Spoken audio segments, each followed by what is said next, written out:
Hello everyone and welcome to this episode. This time we're going to be taking a look at yet another 16-bit action platforming Castlevania game. Having already done in-depth videos on Super Castlevania 4 for the Super Nintendo and Rondo of Blood for the PC Engine Super CD2. This video will focus on the SEGA Megadrive's effort in Castlevania Vampire Killer, as it is known in Japan, or Bloodlines as it's known in the US, or even The New Generation as it's known in Europe. Don't like that title so much. Us Europeans are way too scared of the mere mention of killer or blood. If you enjoy this content, then please take a moment out of your time to like, share and subscribe. It is essential for the growth of my channel, so please consider.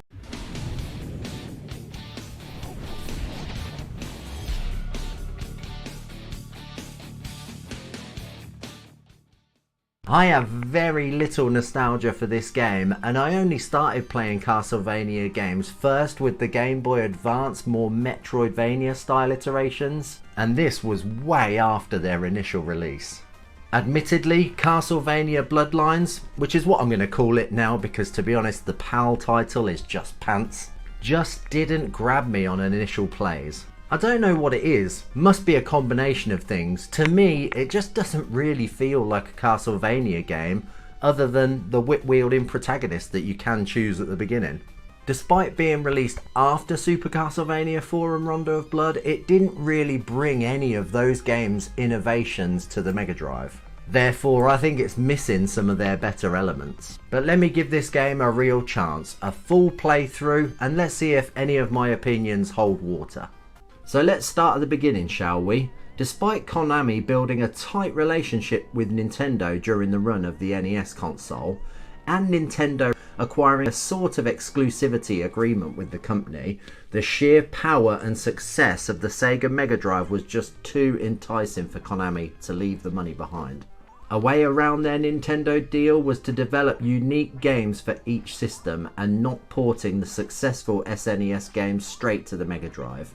That is how this all-in-all very different Castlevania game came to be. This gave Konami the opportunity to develop a game that utilised the Mega Drive's strengths, making it a faster-paced, more action-orientated experience in comparison to the Castlevania games before it. Castlevania BLOODLINES was released in 1994. It generally received positive praise as a game in its own right, but was considered less than previous entries in the series all in all. This makes this game all too easy to overlook in my opinion.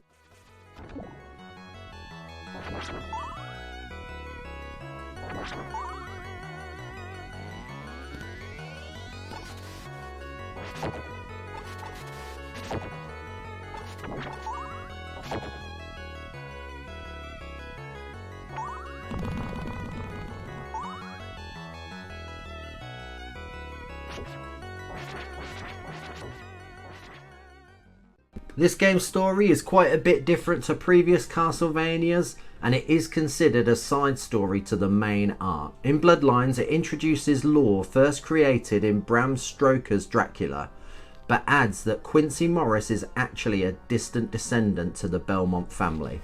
It feels really odd that they would be bringing Bram Stoker's story into the canon in this way, but it was probably the most common story thread at the time.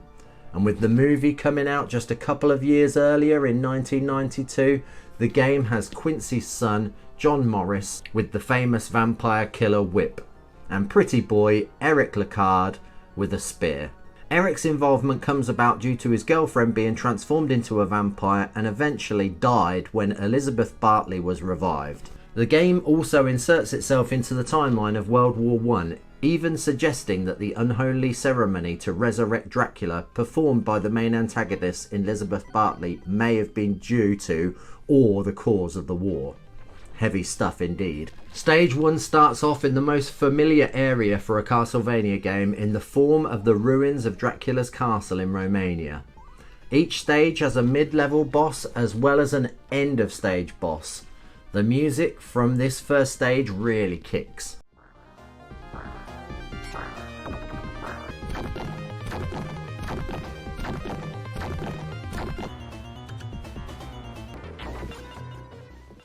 The next stage sets you off to the Atlantis Shrine in Greece, and this stage starts off super impressive visually, with a neat reflection of a sunset in the water that moves up and down throughout. Taking this part of the stage steady is key. The only real way to lose lives at this stage is to move too quickly and get knocked into the water. There are then two sections where you're being chased by filling water. A simple mid-level boss where you just have to juggle him from left to right, and a section as the water comes back down where you have to stay on platforms as it goes. The final boss of this stage really needs the throwing axe in order to reach the top of him, which is the only part of him that you can hurt quickly.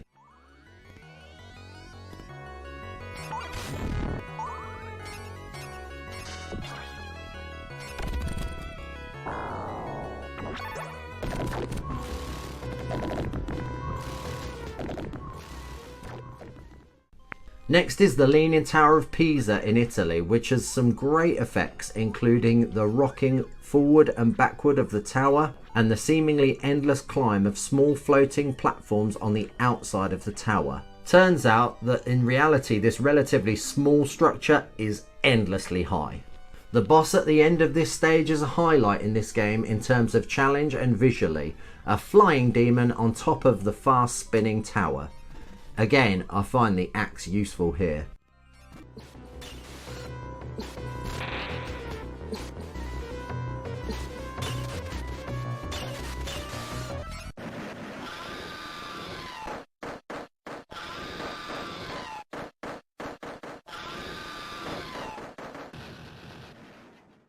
Next is the Weapons Factory in Germany, and this is one of the lesser exciting levels in my opinion. Similar to the first level in many ways, it's pretty standard action platforming really.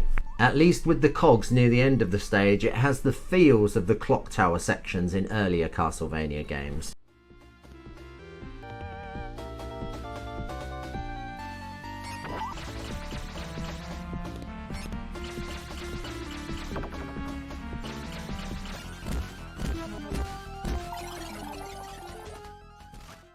Stage 5, Versailles Palace in France.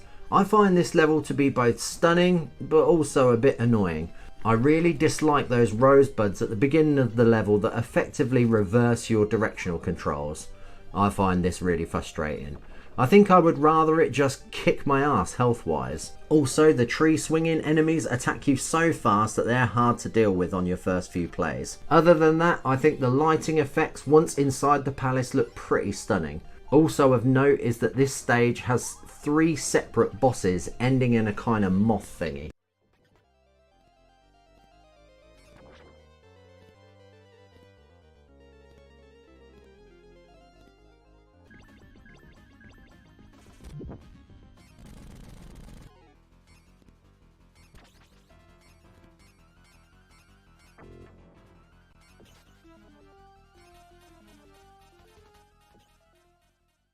The final stage of the game is extremely tricky, but on the whole very satisfying. This time it's a castle in England. It starts with the usual collapsing bridge trope, and you soon head into the castle, which instantly disorientates you with a kind of split up screen or broken glass kind of effect, which is surprisingly disorientating. The best tip I have for you is to keep fixated on your sprite's feet in order to accurately platform.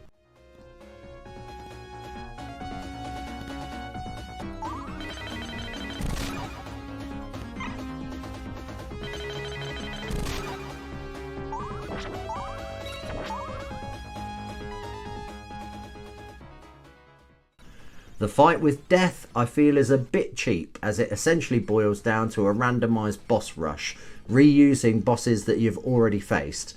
For me, I would have preferred the straight up fight that you have with death after this silliness.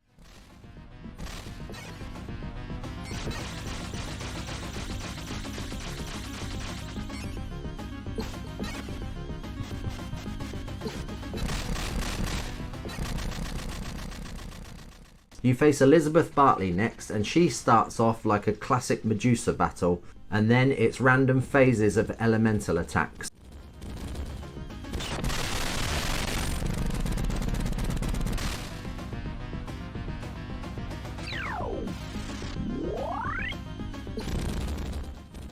Finally, after this, a classic Castlevania tune in the form of Simon's theme plays out and you head up the final staircase to Dracula himself.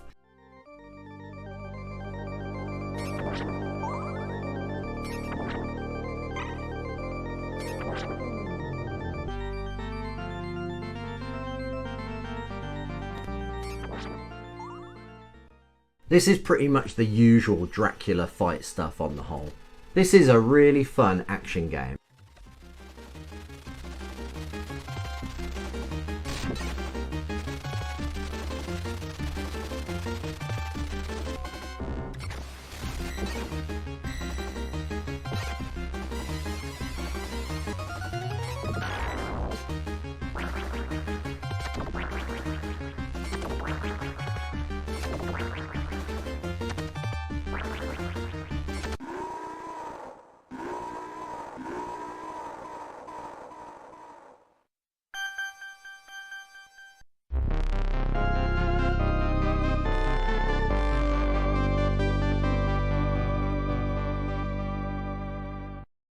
One more rather important thing to say here is really the differences in the two characters that you choose from. Essentially, Eric, the non-whip wielding guy, is like an easier setting.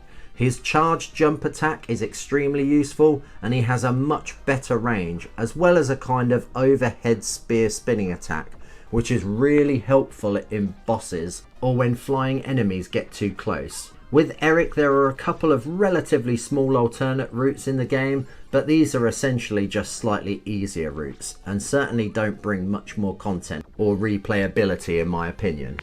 All routes lead to the same end of level boss. Nothing like Rondo of Blood's level of non-linearity.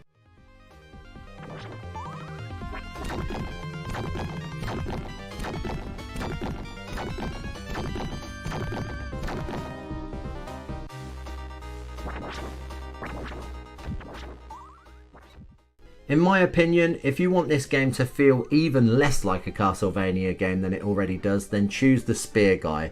Otherwise, it pretty much has to be the whip wielding guy in my opinion. John Morris can't whip in multiple directions like Simon can in Super Castlevania 4, but he has a little bit more flexibility than Richter does in Rondo of Blood. Essentially, if you're jumping, you are able to whip up and down, and you are able to whip across gaps. So in conclusion, I feel that all in all there's absolutely no argument that Castlevania BLOODLINES is a fantastic action platformer game, but it just won't ever be one of my favourite Castlevanias for the 16 bits. I think that in the feel of controls, the fluidity and the atmosphere, Super Castlevania 4 wins it every time. And Rondo of Blood is honestly just a piece of artwork with its stunning CD soundtrack and the non-linear aspects. And the familiarity in the controls and the environments really make you feel like you're in the Castlevania universe. I do think that both the European travelling and the modern setting of this game somehow hurt it. As I've said multiple times in this video, it just doesn't quite feel like a classic Castlevania game to me. I personally don't like the increased speed, and the animations of the main sprite at times is janky at best. I'm looking at when you're walking up the stairs. I do appreciate the attempt to do something different with the series, but honestly, you play as the non-whip wielding guy, I don't think you're really playing a Castlevania game until you get to Dracula. With all that negativity out the way, there really are some huge positives in this game, such as the boss sprites are super impressive, the music is wonderful, the addition of a bit of gore into the game is pretty cool, and the special effects such as the lighting, the water reflection effects, the Pisa stage pretty much on the whole, and that broken mirror stage. I think that's all really clever stuff. Please comment down below on your thoughts of this classic Castlevania title and how it stacks up to other games in the series. Until next time, much love, please look after yourselves and each other and get your geek on with JigRetro.